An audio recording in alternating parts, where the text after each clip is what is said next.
बेटी बहुत ही सुंदर थीं। सबसे बड़ी राजकुमारी का नाम मैरी था और मंझली राजकुमारी का रोज था और सबसे छोटी और चंचल राजकुमारी का नाम एली था। सब बहुत हंसी खुशी से रहते थे। सब कुछ अच्छे से चल रहा था। एक दिन राजा लॉरेंस अपनी बेटियों के साथ खाना खा रहे थे। आज मैं आप तीनों से एक सवाल पूछता हूँ। हाँ पिताजी पूछो। बताओ तुम किसके भाग्य का खाते हो? पिताजी, आप मेरे पिताजी हैं और मैं आपकी बेटी हूँ, इसलिए मैं आपके हक का खाती हूँ। रोज तुम बताओ, तुम किसके भाग्य का खाती हो? पिताजी, आप ऐसा क्यों पूछ रहे हैं? आप एक राजा हैं और मैं आपके राज्य में रहती हूँ, इसलिए मैं राजा यानी आपके भाग्य का खाती हूँ। लॉरेंस अपनी दोनों बेटियों के जवाब से बहुत खुश था। फिर उसने अपनी तीसरी बेटी को अपने पास बुलाया। एरी, तुम बताओ, तुम किसके भाग्य का खाती हो? पिताजी, हर इंसान और पशु पक्षी अपने अपने हक का खाते हैं, इसलिए मैं भी अपने हक का खाती हूँ। एली की ये बात सुनकर लॉरेंस को गुस्सा आ गया। ठीक है, अगर तुम अपने हक का खाती हो तो यहाँ से निकल जाओ। मैं भी देखता हूँ तुम्हारा भाग्य कितना बलवान है। मेरे दिए बिना तुम्हें कैसे खाना मिलता है।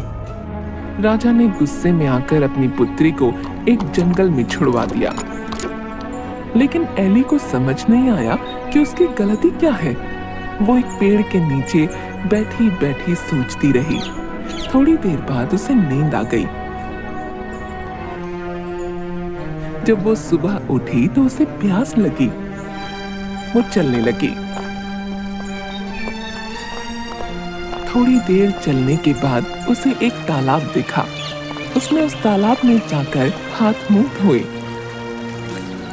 तभी वो तालाब पूरा सूख गया। वो आश्चर्य में पड़ गई। उस तालाब के नीचे सीढ़ियां बनी हुई थीं।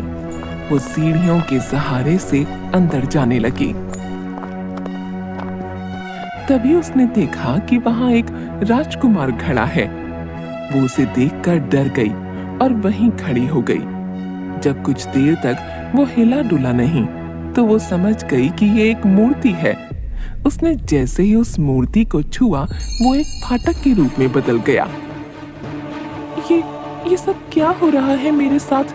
मुझे कुछ समझ नहीं आ रहा। वो थोड़ी देर तक वहीं रुकी रही और सोचने लगी। थोड़ी देर बाद वो उस गेट से अंदर चली गई।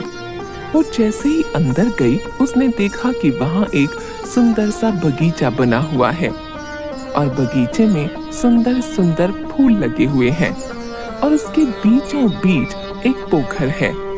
वो पोखर के पास गई।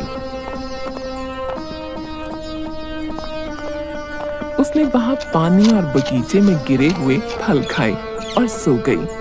तभी उसके सपने में एक एंजल आई। बेटी, तुम परेशान मत हो। तुम्हें मुझ पर भरोसा है ना? तो डरो मत, मैं हमेशा तुम्हारे साथ हूँ। जब तुम जागोगी तुम्हें एक राजकुमार दिखाई देगा। उस राजकुमार को छू लेना। तुम जैसे ही उस राजकुमार को छुओगी वो एक बहुत बड़े दरवाजे में बदल जाएगा। जब तुम उस दरवाजे के अंदर जाओगी तो तुम्हें एक महल दिखाई देगा। तुम उस महल के अंदर चली जाना। अंदर जाते ही तुम्हें 3 कमरे दिखाई देंगे जिसमें 3 सुंदर राजकुमार दिखाई देंगे।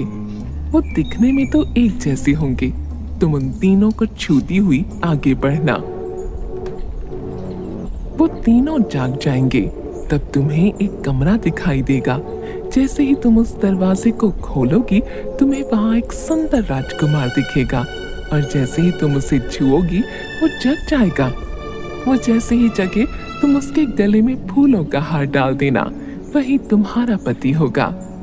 इतने में एली की आंख खुल गई और वो हड़बड़ा कर उठ गई। ये सब क्या हुआ? क्या वो सब एक सपना था? क्या सच में ऐसा होगा? एली सोचती रही। थोड़ी देर में सूरज निकला। उसने बगीचे से फूल उठाए और उन फूलों से हार बनाने लगी। जैसे ही वो पीछे मुड़ी एक राजकुमार दिखाई दिया।